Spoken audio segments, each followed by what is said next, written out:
Hi, Rick. Let's do it. Hey, good morning, Keith. Yes, let's go. Okay. The title of this one is, are you experiencing reality and what your mind says is reality? What comes to mind for me is that the experiences that I've had to where there's been incredible suffering, almost always there was an element in which my mind was involved that created the suffering for me. And I can't think of one situation where it didn't happen. And what I mean by that is that's not ignoring that there have been problems and challenges or things that qualify as unfortunate events. So, for example, growing up in a household like I did, to where there was abuse, physical abuse, and verbal abuse, that was a problem for sure. Where the suffering came in is long after I left that environment, I continue to ruminate about it, continue to be bothered by it, even though I was no longer living with my stepfather. I carried all of that forward with me. And in doing so, that hurt that was not dealt with back then and left in the past, that was transmuted into having compassion and love for my stepfather because he was behaving at his level of consciousness in that moment. He didn't practice, he didn't practice working on himself to become his best self, to be a better version of himself. He didn't do that. So why would his behavior reflect that? I lacked the ability to be able to see that. So instead, I created him to be a person who knew exactly what he was doing. And this was just a person who was mean spirited, who lacked love and compassion, and he was cruel. That was what my mind told me and defined him as. And then I took that definition and the scars from that, instead of again transmuting them into having compassion for him and where he was, and leaving those events in the past because I can't change him. I brought them into the future with me, and my mind just continued to go to work with that.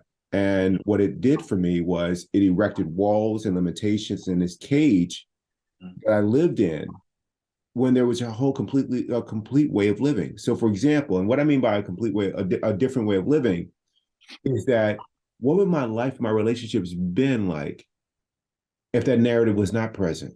Mm. How would life be? And there's a reality going on right now about the state of the country.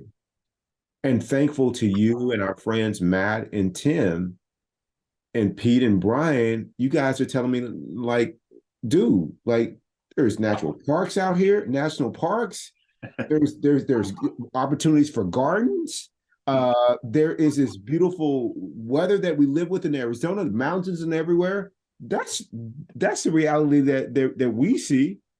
And so, but if I listen to my mind or listen to others with their minds narratives define my reality, then I find myself not living at all. I find myself reacting and being at the effect of something that's not real because it's the same world. And Wayne Dyer says it best: hostile world or peaceful world. You choose. And Mhm. so, Rick, you've taught me to choose the peaceful world. And so when I walk outside, this is what I see. And so the reality that I'm experiencing now is much different than the reality that I did before, which was being defined by my conditioned mind, by the hurts and the pains from my past, by my likes and dislikes, my preferences, all these patterns that were shaping my view. And now what I've done is I've worked on removing those blockages. I've worked on removing what was obscuring my vision. And now I see clearly. Oh, when I see somebody who is unkind, what I see is a human being who's just not being conscious in that moment. I don't see somebody who is bad and they should behave differently and I'm judging their behavior. I don't see that. I see something completely different. And that's because, again, that I want to really experience life. I don't want to argue against what shows up in life. And I see a lot of people do that. They argue, as I did, about the weather being hot in the summertime. The weather doesn't care. It does not care that you don't like it being 115. It's still 115. You know, That's right. like that's what the tip is. Like really, oh, the economy shouldn't be this way, but it is.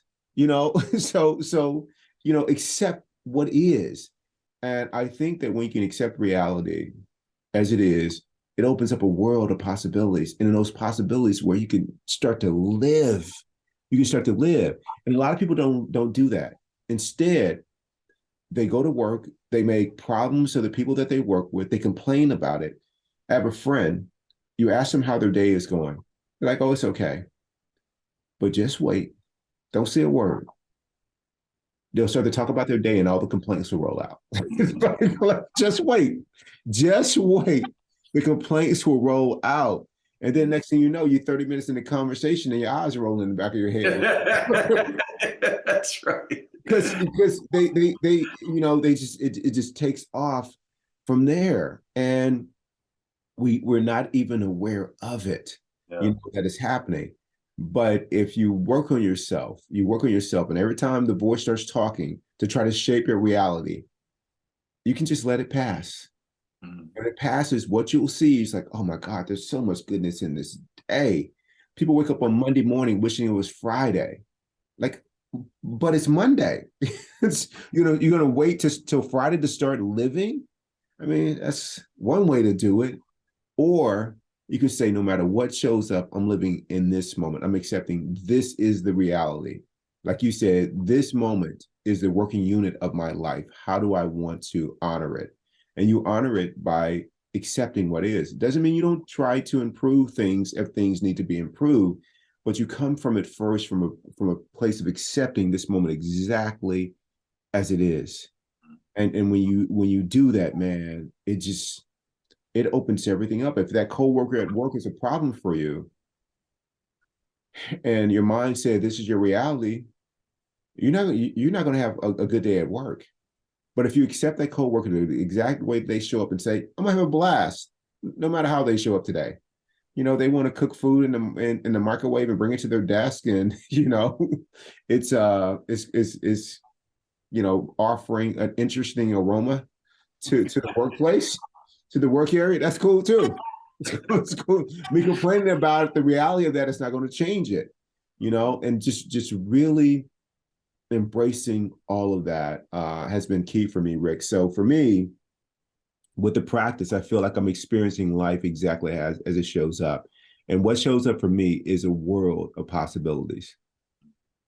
Yeah, that's clear. That's clear in the way you live your life and why people want to be around you. You're never a victim. I think this is a victim culture. We sort of reinforce one another with our complaints. I have a list of complaints. Now it's your turn to tell me what all your complaints are. Oh, and it's really terrible. And you do this downward spiral, and we're both simpatico in how much the world is beating us up. Oh man, that's a rough way to live. I'm really curious about something though, Keith. So suppose you have a viewer who's thinking, man, I'd love to be like Keith. This guy came from a situation where he turned his life around just by doing a practice where he stopped thinking about judging his dad and started to look at his dad as doing what his dad did and accepting that. What was it that caused you to make that leap? I mean, you must have had a lot of suffering, holding grudges against your stepdad. What was it that made you kind of get rid of that and try another way? That was thank you, Rick, for the question. And that was one of the first things that came up for me. It was also shame about the way that, my past, my environment, and things like that. Um, it was exhausting, Rick. It was to hold on to a grudge, to erect barriers and limitations, to be in that cage. It's exhausting. And I got tired of living that way. You ever been with someone and you're going to have a conversation and you think it's a conversation and it turns into a debate and an argument, and then afterwards you're like, man, I just can't talk to you anymore. Yeah, The whole time you're in it, you don't know that your energy is being zapped for nothing, and you just walk away exhausted. It was like that for me. Mhm. I got tired of being exhausted from interactions. I got tired of being exhausted from my obsessive thinking. That every time I reflected on my stepfather, I would feel this negative energy grow in me. I thought it was him. No, I was doing it. I was over that. I got over being a victim of people not treating me a certain way, or people not or they should be doing this. I had a friend. This was about, God, man, Rick, it was probably like 9 or 10 years ago. Her she her dad um passed away, and they were giving things away, that were possessions, and family members were taking, whatever was left in his estate. And she was so bothered by it, Rick. We were here at the studio, walked outside, and she couldn't get over like how unfair this was. My dad knew I loved that, that whatever it was like a buffet table or something. They knew I loved it. And my siblings and I'm sitting here and I'm just like, without judging, I'm just like, wow, that's one way to be spending this time, right? I mean, it's making it about things. Like they're just things. Making it about your heart being full with love for your dad. And if your siblings are fighting for stuff, like, you want to engage in that, like with this precious time we got.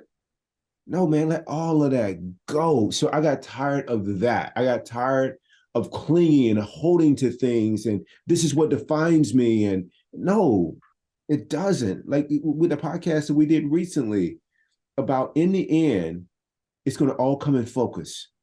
And on your deathbed, it's all going to come in focus. It's not going to be about what you didn't get, or about how people spent time with other people. It won't be about any of that.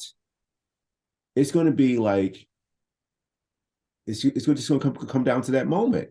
It's going to come down to that moment. And so, what made it easy for me to finally let all that go, to have compassion for my stepfather? It was because I wanted to stop wasting my life. Because any time you're carrying hate, carrying judgment, it's a waste of time. And I got tired of it. It's a waste of your life. And that stuff wasn't just running my life, Rick. It was ruining my life. I got tired of my life being ruined. And I became wise that I was doing it. No one else was doing it. I was doing this to myself. And so that's what made me change. And that made it easy. Like, you often talk about having leverage over your lower self. Wanting to be peaceful, wanting to experience love all the time and not the other, became my leverage. And the practice helps me maintain that, you know, um, every day. And my mom is starting to get up there in age, and she sounds healthy. And I don't know who will go first, whether it's me will go first or she will go first. And I'm going to be leaning on you in this practice to, be good with it. I mean, every time I talk to my mom, man, we make time to talk to each other. Man, there's so much love from this woman, Rick.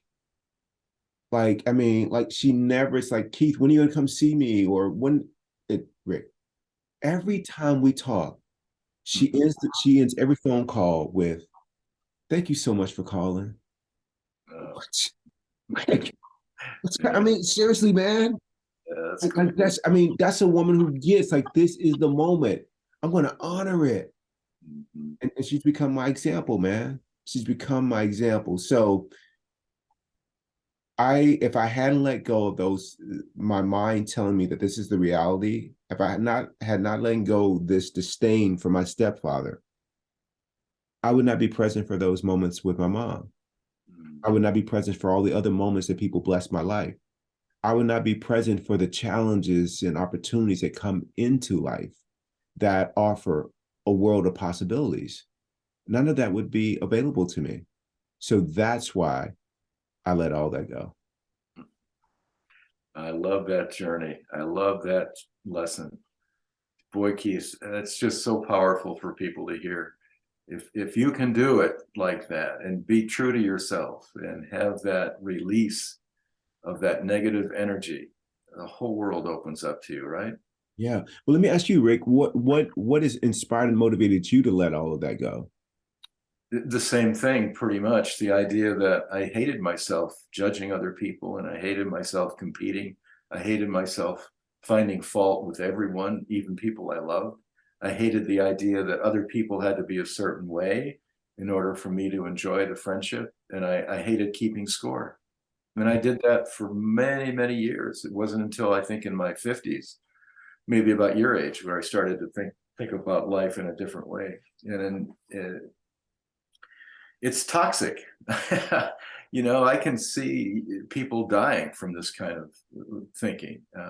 And I didn't want to be in that number. I didn't want to be a statistic for a toxic environment. And I'm talking about a self-induced toxic environment, not something somebody else created. And what we fail to realize is when we're talking about reality, it's always the lens of your own interests. Your ego is telling you what is real and what isn't. And that's a false indicator. It's just like your mind. Your mind is a wonderful machine and a great instrument, but by God, it's not you. Thank God, Rick. Rick, say it. Say it again. Say that one more time, Rick. Your mind is a great instrument, but by God, it's not you. You are something way superior to your mind. And as soon as you get that, the easier it will be for you to understand there's a way out from suffering about being in a certain way and having certain views and just getting rid of all that crap and just enjoying life, loving other people, however they show up, and loving yourself with all your damn cracks and flaws and ugliness and pimples and warts and legs that don't work, all the rest of it. Yeah, it's funny that you said that, man. That it's not you. I was just thinking about how I would, in the day would say, "Oh, I got a bad feeling about this person." You don't even know them. You had one experience. This person is 50 years old. You cross paths for a second, and now you don't like them. Yeah. So people say, you know what? I just got bad energy when I walked in here. What? You just got here. You've been here a minute. It's the superior intuition, right? And that's all the mind talking, man. That's not you. That's right. That's not you. And let's say that's true. Then lift the energy in the space. The only way you lift it is not you talking about someone else or about no, you lift it by being your true self. That's how you lift the space. I mean, like Michael Singer says this thing, and I think about this every time. He says he wants to live life so conscious that every moment that passes before him is better because it passed before him. Mm. What? How many? When I'm complaining, Rick, I'm not making that moment better. When I'm trying to go against reality, I'm not making it better. When I'm creating enemies of other people, blaming my partner, and it's wow, Rick. Yeah, have you ever done something? Have you ever done something that was your lower self, whether it's judging, and then you work on yourself to stop doing it, and how quickly you can pick it up in other people when they're doing it? Like before, I complain all the time about people, things, everything. I complain so much, like I tell people it's like a superpower that that when other people were doing it, I didn't even notice it. I didn't even notice it. Yeah. Yeah, I'd be like, "What are you guys doing? We're having conversation." No, you're not. You're over there complaining, see, because you don't even like. Oh no, we're here talking like what's really going on. No, you're not. You're talking about what your mind is telling you what's going on, and or I'm just thinking about when I used to do that I couldn't see the behavior in others, and now that I sit back, and I'm not superior, it's only the practice, and I sit back, and I just notice, and I'm noticing like, wow, that's a lot of complaining. that's going on. And because before I didn't notice it. I mean, it's like being in a room and everyone's smoking cigarettes. You don't even smell the smoke if you're smoking too. Boy, that's a great analogy. That's a great analogy. And then the moment that you stop smoking, Yeah. you can be in traffic and someone has their roll window down 5 cars ahead. You're like, Yeah, right. "I'm smoking around here," because then because you stop engaging that behavior, and then you just fall back and you don't judge it, and you just like, and then I reflect back on when I was doing that kind of behavior. I'm like, man, that's exhausting to come into your workday with the weight of that, to come into your home and your families with blame of your significant other or your children and what they're not doing, the weight of that. And then when you stop doing it, you start noticing other people. You start noticing. I have a friend who needed her spouse to be a certain way. And she needed it so much so that she didn't know that he had the same kind of requirement of her. And then she worked on herself and she stopped needing him to be a certain way for her to be okay inside. And all of a sudden, she started noticing how much he was doing the same behavior. She didn't notice it before. Then she started noticing it. And the practice still needed work, because she started judging him for doing it. but here's when you know that you're operating at a higher level. You don't judge the other person; you have compassion for them. Because they're throwing away these precious moments, man. I'm not doing it anymore, Rick. My reality is to stay seated in the soul of self, seated in consciousness, so I don't waste any more of that, man. You want to close this out? I think you just did, my man. That was wonderful. That was great, Keith. And thank you for sharing about something as such a deep hurt as what you experienced growing up with your stepdad. The idea that you can get out of that is a wonderful example for all of us, Keith. And we all have that kind of burden, and we all will continue to have that kind of burden until we decide that we don't want to suffer anymore by having the ego tell us how to live our lives. Exactly, Rick. And what's the alternative? To die bitter? Yeah. Um, And the older you get, I think the more pressure there is. I don't know where it comes from. I think, your body throws off brown sludge or something. That's when you're old, kind of all gets grimed up. And I think that for older people, especially, it's important to stay on the other side of that if you can. And you can. It's just a lot more effort than it is when you're younger. And I just wish that people would realize that a lot of this suffering is coming about by virtue of the endless complaints and the arguments with life and other people, and that things have to be a certain way for us to be happy. And it's all hogwash. It's all crap. And we live our lives like that. It's just so depressing to see. it is, man. It's so unnecessary. So unnecessary. That's true. Rick, I love you. I love being your friend, my man. This is a great time in life. And I really appreciate your friendship and including me in these. Thank you. Absolutely, Rick. Thank you for being there for me. I love you. I love you. Adios. Adios.